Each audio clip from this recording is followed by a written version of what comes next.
क्योंकि देखिए 2019 के बाद आपको 25 में जो प्रश्न पूछ सकता है, तो 2020 वाले प्रश्न आपके लिए ज़्यादा इम्पोर्टेंट है, क्योंकि ये 26 में आने की ज़्यादा संभावना है। तो 2020 वाले जितने भी प्रश्न आपको मिलते हैं कहीं से भी, उसको आप कर लीजिए, अच्छे से करिए। यही सब प्रश्न आपके 21-20 वाले आपके फंसने वाले हैं पेपर में। तो इसीलिए मैं आपको इस प्रश्न को इम्पोर्टेंट कह रहा हूँ और इसको करवा रहा हूँ, ठीक है। तो चलिए क्लास को शुरू करते हैं बिना देरी के और इसको हल करते हैं।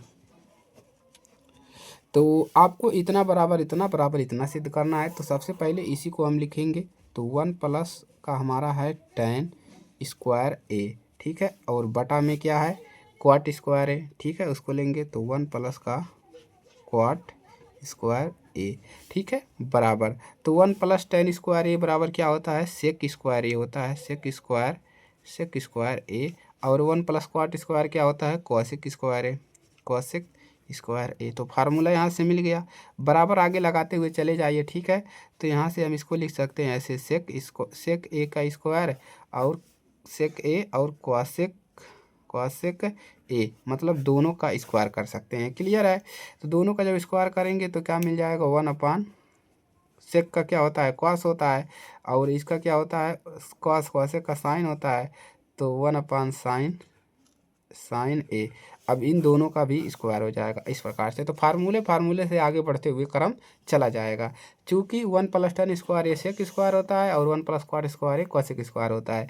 अब इसी को हमको हल करना है। तो आगे क्या मिल जाएगा आपको, तो उसको हल करना है तो आगे मिल जाएगा 1 अपान कॉस ए इंटू साइन वाला ऊपर जाएगा। तो साइन वाला ऊपर जाएगा तो क्या मिल जाएगा, साइन ए बटा नीचे एक बचेगा, केवल यही एक बचेगा, ये ऊपर चला जाएगा। अब ये हो गया इसका स्क्वायर, ठीक है। चलिए अब बराबर इसी को और इसी को हल करना है, ठीक है। तो मिलेगा क्या, आपको मिल जाएगा, वो इसको साइन हो जाएगा तो मतलब हो जाएगा आपका साइन ए बटा में कॉस ए। अब इन दोनों का स्क्वायर, ठीक है।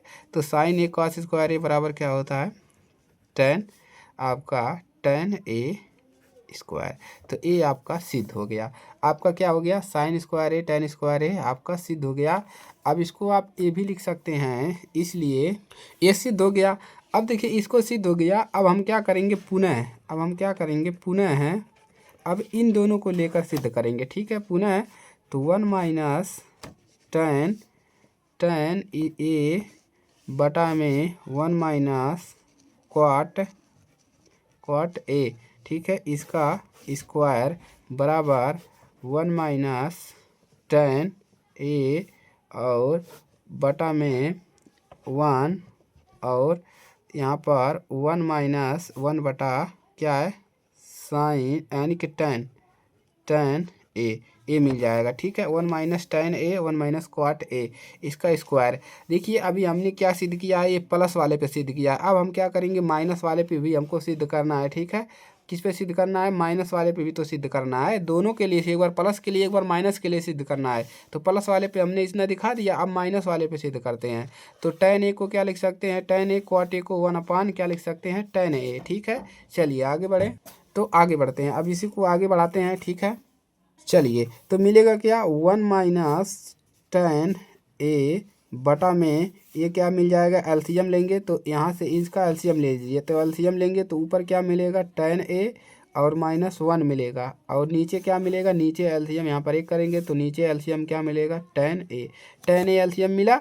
अब इसका इसमें गुणा करेंगे tan ए मिलेगा, मतलब तो इसमें गुणा करेंगे तो यही मिलेगा tan ए -1। इसका tan से एक बार जाएगा, एक का गुणा एक में करे एक मिलेगा, तो ए मिल गया, ठीक है। अब इसका हो गया स्क्वायर। समझ में आ रहा है ना आपको कैसे लगा है। तो चलिए आगे बढ़ते हैं। अब यहाँ से क्या मिल जाएगा, देखिए तो 1 माइनस tan ए और बटा में इसको इधर कर सकते हैं, 1 माइनस tan ए और यहाँ पर माइनस है ही, और बटा में या इसका क्या कर सकते हैं, tan ए बटा क्या हो जाएगा, स्क्वायर। हमने क्या किया, इसको आगे पहले लिख लिया है, ठीक है। चलिए तो अब यहाँ से मिलेगा क्या, यहाँ से 1 माइनस tan ए 1 प्लस tan ए, तो एक कैंसिल हो जाएगा, या आप इसको ऐसे लिख सकते हैं, ठीक है। क्या लिख सकते हैं, 1 माइनस tan ए और इसका गुणा इसमें करना है, इसका गुणा ऊपर हो जाएगा, गुणे क्या हो जाएगा 1 यानी कि tan ए, इसका गुणा ऊपर हो जाएगा। ठीक है, तो इसमें गुणा हो गया। और नीचे क्या है, नीचे आपका वही चल रहा है, यहाँ पर माइनस भी है। ठीक है, माइनस भी जाएगा। नीचे क्या है, 1 माइनस tan ए वाला नीचे है ना, देखिए इसका गुणा यहाँ पर होगा। जैसे हमने लिखा 5/2 3, तो ये गुणा ऊपर हो जाएगा, यानी कि 2 गुणे कितना हो जाएगा, 3 हो जाएगा, बटा 5 हो जाएगा। तो इसी प्रकार से ये भी हुआ है। ठीक है, जैसे ये हुआ है इतना है 2/5, ये बड़ा वाला बटा 3 है, तो इसका गुणा ऊपर हो जाता है, उसके बाद ये नीचे हो जाता है। ठीक है, तो इसी प्रकार से चलिए यहाँ पर हो गया। अब यहाँ पर मिलेगा क्या, ठीक है, 1 माइनस tan ए और 1 माइनस tan ए, और यहाँ पर क्या है, इसका इन सब का क्या है, स्क्वायर है। ठीक है, चलिए तो बचेगा क्या, तो 1 माइनस tan ए, तो 1 माइनस tan ए कैंसिल, तो बच जाएगा माइनस यहाँ पर tan, यहाँ पर एक ही बार माइनस है जी, इसको हटाइए, तो tan ए स्क्वायर बराबर माइनस का स्क्वायर करते हैं तो वही मिलता है प्लस वाला, tan स्क्वायर ए बराबर दायां पक्ष। तो ये सबसे ज़्यादा इम्पोर्टेंट क्वेश्चन है, तो यहाँ पर लिख सकते हैं इम्पोर्टेंट। ठीक है, इम्पोर्टेंट क्वेश्चन, तो ये सबसे ज़्यादा इम्पोर्टेंट क्वेश्चन है, आपको इसको तैयार करना है और इसको लगाना काफ़ी मुश्किल नहीं है, काफ़ी आसान है। ठीक है, तो 2 बार सिद्ध करना है, एक बार माइनस के लिए सिद्ध करना था, एक बार प्लस के लिए, तो हमने माइनस के लिए यहाँ पर सिद्ध कर दिया है, प्लस के लिए, उसके बाद माइनस के लिए दोबारा हमने यहाँ पर सिद्ध कर दिया एलसीएम लेके। तो एकदम आसान है, कोई दिक्कत इसमें है नहीं, आप आराम से सिद्ध कर पाएंगे और आपको ईजिली 6 अंक प्राप्त हो जाएंगे। ठीक है, तो 6 नंबर का आएगा, मतलब फुल नंबर का ये आएगा, फुल नंबर का आएगा, तो आपको तैयार ही करना है इसको। तो ठीक है, तो ये आएगा आपका 6 नंबर का। क्लियर है, तो इसको तैयार कर लीजिएगा, दोस्तों के पास शेयर कर दीजिएगा ताकि वो भी इस प्रश्न को तैयार कर ले। जितने भी 2020 वाले प्रश्न है, 21 वाले हैं, सबको तैयार करना है आपको। ठीक है, चलिए तो क्लियर है। एनसीईआरटी प्रश्न नहीं पढ़िए, एनसीईआरटी प्रश्न ही पेपर में आपके पूछे जाते हैं। तो प्री बोर्ड में अगर आता है तो भी लिख लेंगे आप, आपको बोर्ड में आएगा तो भी आप इसको आराम से कर ले जाएंगे। क्लियर है, तो आपको कैसे भी करके आपको सिद्ध करना है, चाहे कोई भी गलत हो या सही हो। ठीक है, चलिए तो मिलते हैं नेक्स्ट क्लास में, तब तक के लिए जय हिंद, वंदे मातरम।